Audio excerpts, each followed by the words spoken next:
નમસ્કાર મિત્રો આજના મહત્વના સમાચારમાં સૌપ્રથમ વાત કરીશું સુરતની। હવે સુરતમાં બોગસ લાયસન્સથી હથિયાર મેળવવાનું કૌભાંડ ઝડપાયું છે। અમદાવાદ બાદ હવે સુરતમાં બોગસ લાયસન્સ વડે હથિયાર મેળવવાનું કૌભાંડ સામે આવ્યું છે, જેમાં નાગાલેન્ડના નકલી દસ્તાવેજો પરથી લાયસન્સ બનાવીને હથિયાર આપવામાં આવતા હતા। સુરતના ગજાનન ગન હાઉસમાંથી નકલી લાયસન્સના આધારે 51 હથિયાર ઇસ્યુ થયાનો ખુલાસો થયો છે। પોલીસે 4 આરોપીઓની ધરપકડ અને 16ને વોન્ટેડ જાહેર કર્યા છે। મુખ્ય સૂત્રધાર આસિફ હરિયાણાનો હોવાનું સામે આવ્યું છે। મિત્રો, અન્ય મહત્વના સમાચારની વાત કરીએ તો ટ્રમ્પની મોટી જાહેરાત, અમેરિકા અને રશિયા બધે તેજી। ટ્રમ્પે લગાવેલા ટેરિફને 90 દિવસ માટે સ્થગિત કર્યો છે। આ નિર્ણયથી અમેરિકન બજારમાં તેજી આવી છે। વોલ સ્ટ્રીટના તમામ ઇન્ડેક્સમાં વધારો થયેલો જોવા મળ્યો છે। 9 એપ્રિલના રોજ અમેરિકી બજારમાં 12% વધારો થયો, તો જાપાન, હોંગકોંગ, તાઇવાન, કોરિયા સહિતના એશિયન બજારોમાં પણ 10% વધારો થયો છે। એટલે કે ઘણા દિવસો બાદ રોકાણકારોનો શ્વાસ હેઠો બેઠો છે। મહાવીર જયંતિના કારણે ભારતીય બજાર પણ બંધ રહ્યું હતું। મિત્રો, અન્ય મહત્વના સમાચારની વાત કરીએ તો ટ્રમ્પે ચીન પરનો ટેરિફ 125% કર્યો છે। અન્ય દેશોને હાલ રાહત આપી છે। અમેરિકાના રાષ્ટ્રપતિ ડોનાલ્ડ ટ્રમ્પે બધા દેશો પર પારસ્પરિક ટેરિફ 90 દિવસ માટે સ્થગિત કરી દીધા છે। તેમણે પોતાના નિર્ણયને પાછો ખેંચવા પાછળનું કારણ આ બધા દેશો સાથે વેપાર પર નવી વાટાઘાટોનો ઉલ્લેખ કર્યો છે। જો કે તેમણે આ રાહતમાં ચીનનો સમાવેશ કર્યો નથી, પરંતુ ચીન પરનો ટેરિફ 104%થી વધારીને 125% કરી દીધો છે। ચીને અમેરિકા પર 84% ટેરિફ લગાવ્યા બાદ ટ્રમ્પે આ કાર્યવાહી કરી છે। મિત્રો, અન્ય મહત્વના સમાચારની વાત કરીએ તો ગુજરાતમાં હાહાકાર, લોકો ત્રાહિમામ। આગળ હવે શું થશે? ગુજરાતમાં ગરમી ભયાનક બની છે। કંડલામાં તાપમાન 45.6 ડિગ્રી નોંધાયું છે, જ્યારે રાજ્યના 15 જિલ્લામાં પારો 40 ડિગ્રીને પાર પહોંચી ગયો છે।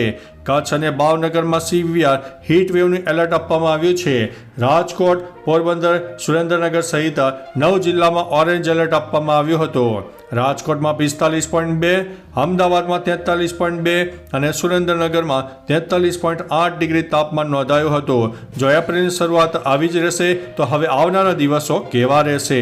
મિત્રો, અન્ય મહત્વના સમાચારની વાત કરીએ તો 15 એપ્રિલે રાહુલ ગાંધી ગુજરાતમાં, જિલ્લા પ્રમુખોની પસંદગી। અમદાવાદમાં કોંગ્રેસનું અધિવેશન પૂરું થયું। અધિવેશનની સમાપ્તિ પહેલા સંગઠન મહાસચિવ કે.સી.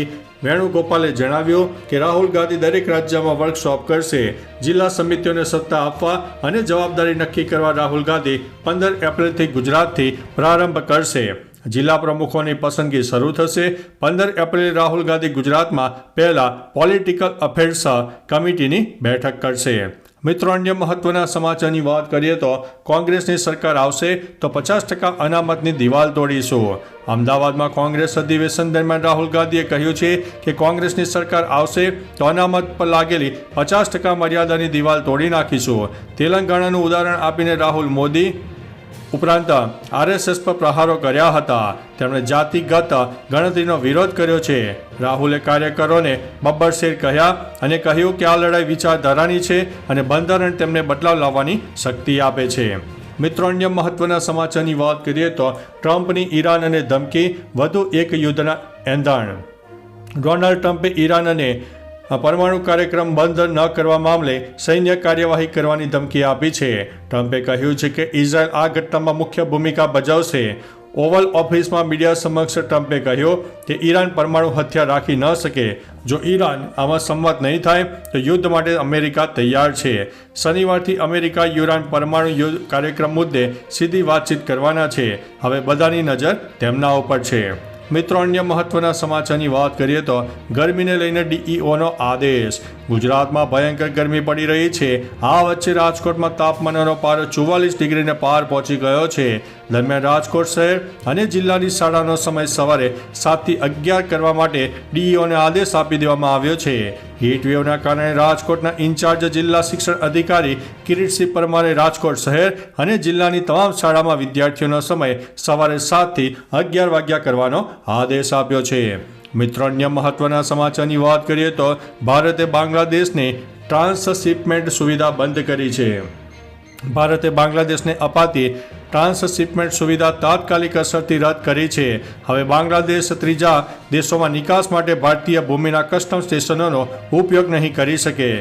આ નિર્ણય 8 એપ્રિલના રોજ સર્ક્યુલર દ્વારા જાહેર કરાયો છે. કાપડ ઉદ્યોગના નિકાસકારોની માંગ બાદ સરકારે 29 જૂન 2020ના પરિપત્રને રદ કર્યો હતો. બાંગ્લાદેશ, ભૂટાન, નેપાળ અને મ્યાનમારમાં નિકાસ માટે આ માર્ગોનો ઉપયોગ કરતું રહેતું હતું. મિત્રો, અન્ય મહત્વના સમાચારની વાત કરીએ તો હવે ટોલ નાકા પર ઈ-મેમો મળી જશે. ગુજરાતમાં ટ્રાન્સપોર્ટ વાહનો માટે ઈ ડિટેક્શન પ્રોજેક્ટ શરૂ થયો છે, જેમાં ટોલ પર ફાસ્ટેગ સ્કેન થતાં જ વાહનની ઇન્સ્યોરન્સ, પીયુસી અને ફિટનેસ વિગતો સર્વર ચેક કરશે. જો કોઈ દસ્તાવેજ નહીં હોય તો રજિસ્ટર મોબાઈલ ઉપર સીધો ઈ-મેમો આવશે. હાલ આ સિસ્ટમ કોમર્શિયલ વાહનો માટે શરૂ થઈ ગઈ છે. આવનારા સમયમાં ખાનગી વાહનોને પણ આવરી લેવામાં આવશે.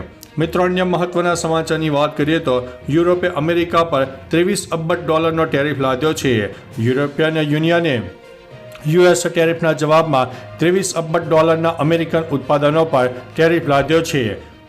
EUએ કહ્યું છે કે તેનો અમલ તબક્કાવાર કરવામાં આવશે. પહેલો તબક્કો આ મહિનાની 15 તારીખથી શરૂ થશે, બીજો તબક્કો 15 મેથી અને ત્રીજો તબક્કો 1 ડિસેમ્બરથી શરૂ થશે. ટ્રમ્પ દ્વારા ટેરિફ પર 90 દિવસનો મોરેટોરિયમ લાદવામાં આવે તે પહેલાં EUએ આ નિર્ણયની જાહેરાત કરી છે. મિત્રો, અન્ય મહત્વના સમાચારની વાત કરીએ તો અકસ્માતમાં કેશલેસ સારવાર મુદ્દે સુપ્રીમની ઝાટકણી સામે આવી છે. સુપ્રીમ કોર્ટે માર્ગ અકસ્માત પીડિતોને કેશલેસ સારવાર ન મળતા મામલે કેન્દ્ર સરકારને ફટકાર લગાવી છે. કોર્ટે પ્રશ્ન કર્યો છે કે 8 જાન્યુઆરીના અમારા આદેશ બાદ પણ આજ દિન સુધી તેનો અમલ કેમ થયો નથી. પરિવહન મંત્રાલયના સચિવને સ્પષ્ટીકરણ માટે નોટિસ પાઠવી છે. કોર્ટે કહ્યું છે કે અમારા આદેશનું ઉલ્લંઘન તો છે જ, સાથે જ એક લાભકારી યોજના લાગુ કરવામાં પણ વિલંબ થયો છે. મિત્રો, અન્ય મહત્વના સમાચારની વાત કરીએ તો રત્ન કલાકારોના હત્યાના પ્રયાસ મુદ્દે પ્રફુલ્લ પાનસેરિયાનું મોટું નિવેદન સામે આવ્યું છે. સુરતમાં રત્ન કલાકારોની હત્યાના પ્રયાસ મામલે મંત્રી પ્રફુલ્લ પાનસેરિયા રત્ન કલાકારોને મળવા પહોંચ્યા હતા. તેમણે આ ઘટનાને રાક્ષસી કૃત્ય ગણાવ્યું છે. તેમણે કહ્યું છે કે ષડયંત્ર કરનારને છોડવામાં નહીં આવે. પોલીસે સીસીટીવીના આધારે તપાસ હાથ ધરી છે. ઘટનાની વિગતે તપાસ માટે FSLની મદદ લેવાઈ છે. FSLના રિપોર્ટ બાદ ગુનો નોંધાશે. સુરતના કાપોદ્રા વિસ્તારમાં 118 રત્ન કલાકારોની તબિયત ખરાબ થઈ ગઈ હતી. મિત્રો, અન્ય મહત્વના સમાચારની વાત કરીએ તો PGVCLના કર્મચારીઓની કામચોરી. રાજકોટમાં જામ ટાવર પાસે PGVCL કચેરી આવેલ છે. અહીં રાતના સમયે કર્મચારીઓની ઊંઘ ન બગડે તે હેતુથી ફોનનો રિસીવર નીચે મૂકીને તેઓ આરામ કરતા ઝડપાયા છે. વીજ લાઇનમાં ફોલ્ટ થતાં એક ગ્રાહકે 20 જેટલા ફોન કર્યા, પરંતુ એક પણ ફોન ન લાગ્યો. ત્યારે ફોન ન લાગતા ફરિયાદી પોતે કંટ્રોલ રૂમમાં ગયા હતા તો કર્મચારીઓની આ કરતૂત સામે આવી હતી. આ ઘટનાનો વિડીયો પણ વાયરલ થયો છે. મિત્રો, અન્ય મહત્વના સમાચારની વાત કરીએ તો ધર્મેન્દ્ર ખૂબ ખુશ થયા, ઢોલના તાલે નાચ્યા હતા. સની દેઓલની ફિલ્મ જાટ સિનેમાઘરોમાં આવી ગઈ છે. આ પહેલા ફિલ્મનું ખાસ સ્ક્રીનિંગ યોજાયું હતું, જ્યાં સની દેઓલના પિતા અભિનેતા ધર્મેન્દ્ર પર પહોંચ્યા હતા. આ દરમિયાન હી-મેન ઢોલના તાલે તે નાચતા જોવા મળ્યા હતા. દિગ્ગજ ધર્મેન્દ્રને નાચતા જોઈને ફિલ્મના અન્ય સ્ટાર પણ નાચતા જોવા મળ્યા હતા.